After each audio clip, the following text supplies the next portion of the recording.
แปลหนังสือธรรมบทภาคที่4เรื่องแห่งพราหมณ์ผู้เป็นหลานของพระเถระชื่อว่าสารีบุตรหน้า110ตั้งแต่สารีปุตตเถระสะภาคินายพรามณวัตถุเป็นต้นไปสารีปุตตเถระสะภาคินายพรามณวัตถุอันว่าเรื่องแห่งพราหมณ์ผู้เป็นหลานของพระเถระชื่อว่าสารีบุตรมยานข้าพเจ้าวุจเตจะกล่าวสถานว่าพระศาสดาวิหารันโตเมื่อประทับอยู่เวรุวเนในพระวิหารชื่อว่าเวรุวันอารัพพะทรงปรารภภาคินายยังซึ่งพราหมณ์ผู้เป็นหลานสารีปุตตเถระสะของพระเถระชื่อว่าสารีบุตรกเทสีตรัสแล้วธรรมเทศนังซึ่งพระธรรมเทศนาอิมังนี้อิติว่าโยจาวสัสตังชันตุอิติดังนี้เป็นต้นเหตุดังจะกล่าวโดยย่อเถโรอันว่าพระเถระอุปสังกมิตวาเข้าไปหาแล้วพรามนังซึ่งพราหมณ์ตังปิแม้นั้นอาหากล่าวแล้วอิติว่าพรามณะดูก่อนพราหมณ์ตวังอันว่าท่านกโรสีย่อมกระทำกุศลังซึ่งกุศลกิงหรืออิติดังนี้โสพรามโนอันว่าพราหมณ์นั้นอาหากล่าวแล้วอิติว่าพันเตข้าแต่ท่านผู้เจริญอามะขอรับอาหังอันว่ากระผมกโรมิย่อมกระทำอิติดังนี้เถโรอันว่าพระเถระปุชีถามแล้วอิติว่าตวังอันว่าท่านกโรสีย่อมกระทำกิงกุศลังซึ่งกุศลอะไรอิติดังนี้โสพรามโนอันว่าพราหมณ์นั้นอาหากล่าวแล้วอิติว่าอาหังอันว่ากระผมวทิตวาฆ่าแล้วปะสุงซึ่งสัตว์ของเลี้ยงเอกังตัวหนึ่งปริจารามิย่อมบำเรออคิงซึ่งไฟมาเสในเดือนอิติดังนี้เถโรอันว่าพระเถระปุชิถามแล้วอิติว่าตวังอันว่าท่านกโรสีย่อมกระทำเอวังอย่างนี้กิมัตถังเพื่อประโยชน์อะไรอิติดังนี้โสพรามโนอันว่าพราหมณ์นั้นอาหากล่าวแล้วอิติว่ากิระได้ยินว่าเอโสมัคโคอันว่าหนทางนั่นพรหมโลกมัคโคเป็นหนทางแห่งพรหมโลกโหติย่อมเป็นอิติดังนี้เถโรอันว่าพระเถระปุชิถามแล้วอิติว่าเอวังวัจนังอันว่าคำอย่างนี้เกอันใครกัตถิตังกล่าวแล้วอิติดังนี้โสพรามโนอันว่าพราหมณ์นั้นอาหากล่าวแล้วอิติว่าพันเตข้าแต่ท่านผู้เจริญเอวังวัจนังอันว่าคำอย่างนี้อาจาริเยหิอันอาจารย์ทั้งหลายเมของกระผมกัตถิตังกล่าวแล้วอิติดังนี้เถโรอันว่าพระเถระวัตวากล่าวแล้วอิติว่าตวังอันว่าท่านชานาสีย่อมรู้พรหมโลกมัคคังซึ่งหนทางแห่งพรหมโลกนะหามิได้เอวะนั่นเทียวอาจาริยานว่าอาจารย์ทั้งหลายเตของท่านชานันติย่อมรู้นะปิแม้หามิได้ตวังอันว่าท่านเอหิจงมาเถิดมะยังอันว่าเราทั้งหลายขมิตสามารถจักไปสันติกังสู่สำนักสัตถุของพระศาสดาอิติดังนี้เนตวานำไปแล้วตังพรามนังซึ่งพรามนั้นสันติกังสู่สำนักสัตถุของพระศาสดาอาโรเจตวากราบทูลแจ้งแล้วปวัตติงซึ่งเรื่องอันเป็นไปทั่วต่างนั้นอาหากราบทูลแล้วอิติว่า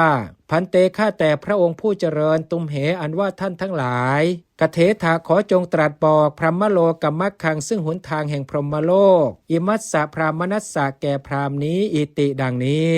สถานว่าพระศาสดาปุจิตวาตรัสถามแล้วอิติว่ากิระได้ยินว่าเอวังอันว่าอย่างนั้นหรืออิติดังนี้วัจเนครั้นเมื่อคำอิติว่าโคตมะข้าแต่พระโคดมโพผู้เจริญเอวังอันว่าอย่างนั้นอิติดังนี้เตพรามเนนะอันพรามนั้นวุตเตกราบทูลแล้ววัตวาตรัสแล้วอิติว่าพรามณะดูก่อนพรามอคิปาริจริยาอันว่าการบำเรอซึ่งไฟ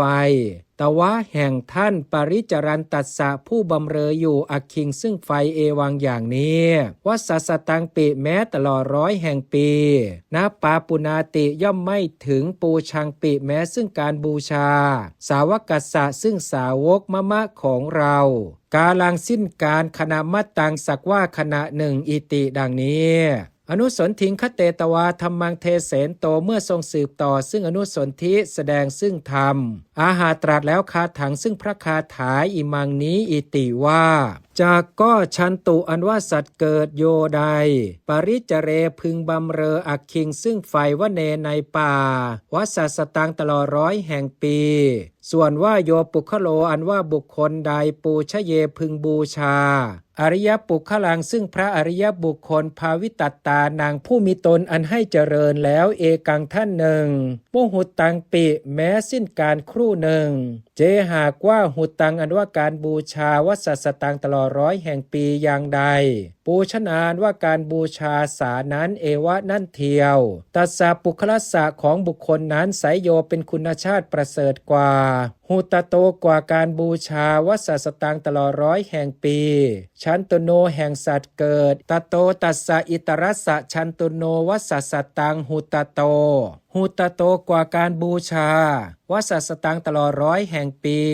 ชันตุโนแห่งสัตว์เกิดอิตรัสสะนอกนี้ตัสสะนั้นตโตนั้นตโตตัสสะอิตรัสสะชันตุโนวัสสตังหุตโตกว่าการบูชาตลอด100 แห่งปีแห่งสัตว์เกิดนอกนี้นั้นโหติย่อมเป็นอิติดังนี้ตถาปเทสุในบททั้งหลายเหล่านั้นหนาเอตังปทังอันว่าบทนั่นอิติว่าชันตุอิติดังนี้สตาทิวัจนังเป็นชื่อของสัตว์โหติย่อมเป็นอัทโธอันว่าอัดอิติว่าปวิสิตวาปิแม้เข้าไปแล้วว่านางสู่ป่านิปปปัญจภาวะปัฏฐานายะด้วยความปรารถนาซึ่งความเป็นแห่งบุคคลผู้มีธรรมเป็นเครื่องเนิ่นช้าออกแล้วปริจรายะพึงบำเรออักคิงซึ่งฝ่ายตถาวเนในป่านั้นอิติดังนี้คาถาปาทัสสะแห่งบาทแห่งพระคาถาอิติว่าอักคิงปริจเรวเนอิติดังนี้เสสังวจนังอันว่าคำอันเหลือปุริมาสัทธิสังเป็นเช่นกับด้วยคำอันมีในก่อนเอวะนั่นเทียวโหติย่อมเป็นอิติดังนี้แลเทศนาวสาเนในการเป็นที่สุดลงแห่งเทศนาพรามโนอันว่าพรามปาปุณิบรรลุแล้วโสตาปฏิพลังซึ่งโสดาปฏิผลพหูชนาอันว่าชนทั้งหลายมากอันเยปิแม้เหล่าอื่นปาปุณิงสุบรรลุแล้วอริยพลานี้ซึ่งอริยผลทั้งหลายโสตาปฏิพลาทีนี้มีโสดาปฏิผลเป็นต้นอิติดังนี้แลสารีปุตตเถระสะภาคินายะพรามณวัตถุอันว่าเรื่องแห่งพราหมณ์ผู้เป็นหลานของพระเถระชื่อว่าสารีบุตรนิทธิตังจบแล้ว